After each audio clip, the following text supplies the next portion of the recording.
स्वागत है मेरे प्यारे मित्रों। जिन्होंने अभी तक इस कहानी का पिछला भाग नहीं देखा, पहले जल्दी से देख लो। और अभी हम फैन और वाई की कहानी को आगे बढ़ाते हैं और आज की शुरुआत में हमें दिखाया जा रहा है सुबह हो चुकी है और बाहर तेज बारिश भी रुक चुकी है। हम वाई के घर में फैन को अपने कमरे में देखते हैं। फैन तब अपना सारा सामान पैक कर रहा था और फैन को देखकर पता चल रहा था कि फैन का तबीयत सही नहीं है।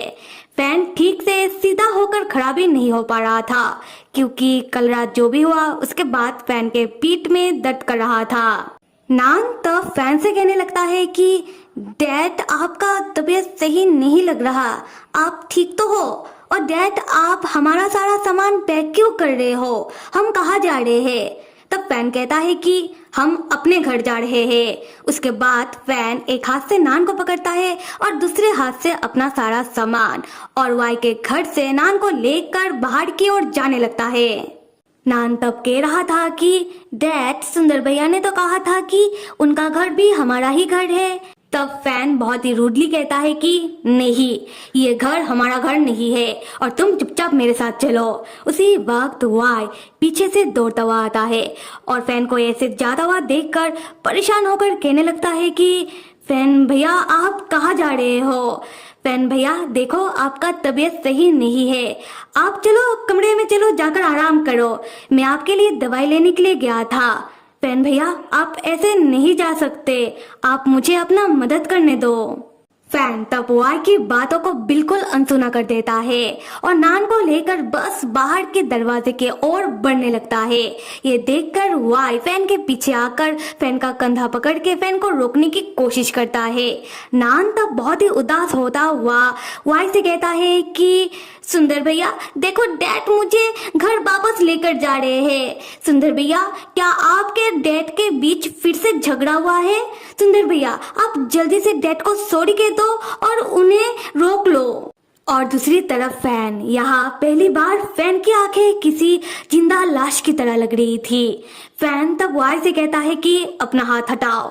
वाई भी तब अपना हाथ फैन के कंधों से हटा देता है। उसके बाद फैन नान से कहता है कि चलो मेरे साथ, और आज के बाद से ये लड़का तुम्हारा सुंदर भैया नहीं है, इनफैक्ट ये लड़का हमारा कुछ भी नहीं लगता। उसके बाद फैन नान को खींचते हुए वाई के घर से बाहर की ओर जाने लगता है। नान तब रोने लगता है। नान वाई की ओर देखकर रोते हुए कहता है कि नहीं, नान ऐसा नहीं चाहता। सुंदर भैया नान के सुंदर भैया है और नान को डैड और सुंदर भैया दोनों के साथ ही रहना है, वो भी हमेशा के लिए। ये कहते हुए नान जिद करने लगता है कि नान वाई को छोड़कर नहीं जाना चाहता। फैन तब इरिटेट होकर नान का हाथ छोड़ देता है और नान से बहुत ही रूडली कहता है कि तो फिर तुम्हें मेरे साथ नहीं आना तो रहो यही, मैं खुद ही जा रहा हूँ। उसके बाद फैन नान को छोड़कर जाने लगता है और नान है तो छोटा सा बच्चा, वो कैसे अपने डैड के बिना रह लेगा। नान तब रोते हुए फैन के पीछे आकर फैन का कोट पकड़ लेता है और डैड डैड कहते हुए फैन के पीछे पीछे जाने लगता है। वाई तब दौड़कर फैन के सामने आता है और फैन के सामने गिड़गिड़ाते हुए माफी मांगने लगता है। वाई कहता है कि फैन भैया मुझे माफ कर दो, मैं गलत हूँ, मैंने जो भी किया गलत किया। कल रात जब मैंने आपको ऐसे हालत में देखा, मैं खुद के ऊपर काबू नहीं रख पाया। फैन भैया मैं डर गया था कि कहीं किसी दिन कोई आकर आपको ऐसे मुझसे छीन ना ले। मेरे डर ने सब कुछ बिगाड़ दिया। फैन भैया आप जो भी कहोगे मैं सब करने के लिए तैयार हूँ, आप बस मुझे अकेला छोड़कर मत जाओ। फैन तब वाई की आंखों में देखता है और वाई को वाई के असली नाम से पुकारता है, फू यान। फैन कहता है कि फू यान, तुमने जिस वक्त मेरे साथ वो गलत हरकत की उस वक्त से तुम मेरे भाई नहीं हो, तुम मेरे कुछ भी नहीं हो। उसके बाद फैन वाई को साइड करके नान को लेकर जाने लगता है। उसी वक्त फैन का तबीयत अचानक बिगड़ जाता है और फैन बस गिरने वाला होता है, पर फैन जैसे तैसे करके खुद को संभाल लेता है। वाई भी तब अपना हाथ आगे बढ़ाता है फैन को पकड़ने के लिए, पर फैन एक झटके में वाई का हाथ हटा देता है और बहुत ही रूडली वाई से कहता है कि डोंट टच मी, मुझे मत छुओ। उसके बाद फैन वाई से कहता है कि मुझे विश्वास नहीं हो रहा। जिस छोटे से बच्चे को मैंने मेरे घर में पनाह दी थी, जिसको मैंने अपना छोटा भाई माना था, वो मेरे साथ कुछ ऐसा करेगा, मुझे यकीन नहीं हो रहा। मैंने तुम्हारे साथ बचपन में जो भी किया था, मुझे पता है कि तुम इस बात से अभी भी मुझसे नाराज हो। तुमने सबके सामने मुझे सबसे मार खिलवाई। मैंने कुछ नहीं कहा क्योंकि मुझे लगा था कि तुम्हें थोड़ा वक्त की जरूरत है। पर अब तुमने जो भी मेरे साथ किया, उसके बाद जब अब मैं तुम्हारी ओर देखता हूँ, मेरा दम घुटने लगता है। जब भी मैं मेरा आंखें बंद करता हूँ, कल रात जो भी हुआ, मुझे वो सारी याद आने लगता है। और वो सारी याद मेरे लिए किसी जहर से कम नहीं है। और अब मुझे तुम किसी आस्तीन के सांप से कम नहीं लग रहे हो। वो यान, क्या तुम चाहते हो कि मेरी यादों में हम दोनों का जरा सा भी अच्छी याद रहे? तो फिर तुम मुझे यहाँ से जाने दो।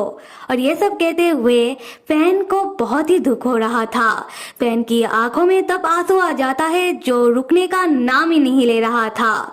उसके बाद फैन नान को लेकर वाई के घर से चला जाता है और जाते हुए मन में बस एक ही बात कहता है कि गुड बाय वाई। और पीछे रह जाता है वाई, जो फैन को रोकने के लिए अपना हाथ आगे बढ़ाता तो है पर रोक नहीं पाता।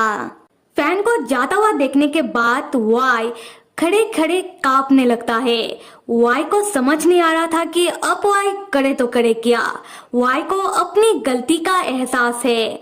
वाई मन ही मन कहने लगता है कि फैन मुझे छोड़कर जा रहा है, फैन को मेरी जरूरत नहीं है, फैन मुझसे नफरत करता है और वो बिल्कुल बचपन की तरह फिर से मुझे छोड़कर जा रहा है। और ये सब सोचते हुए वाई रोने लगता है।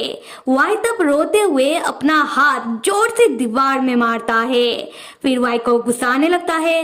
वाई फिर गुस्से में रोते हुए कहता है कि तो फिर मैं सब कुछ बर्बाद कर दूंगा। तो देन मेरे प्यारे मित्रों, बताओ आप लोगों को ये कहानी कैसा लग रहा है? और कहानी को आगे देखने के लिए till then stay with me and see you.